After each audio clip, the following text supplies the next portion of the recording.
好来，乡亲啊，继续来看这个新冠病毒的预防社，到昨中昼为止，敢若做1578剂，也就是讲，行政院长、甲指挥官、甲县市首长带头注射，要来带动医护人员注射效果，哪像真有限。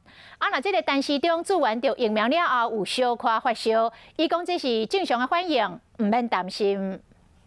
伊注射，伊嘛注射。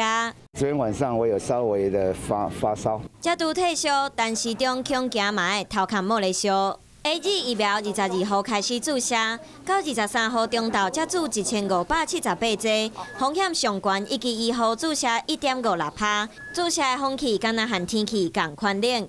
其中风气上冷的，就像南投县敢若9个人，平湖、台东、新竹市、基隆市10个人，苗栗11个人。一罐 A G 疫苗会使予9个人到11个人注射，内个县市拢敢若注一罐。大家想要注，那会变做我 OK， 你先注。医务人员他们还是主要是担心副作用，还有有效性哈，所以副作用的问题呢，必须要离得更清楚。这个有效性呢，可能有些人觉得他要再等一下。 哦，有些人觉得他可以接受了。介意国产疫苗的人，国产的高端疫苗有重大的突破。经过鸟鼠和人体临床试验发现，新冠病毒出现无同的变异度。全世界面对南非变种病毒，高端的新冠候选疫苗注第3剂了，应该会使克服。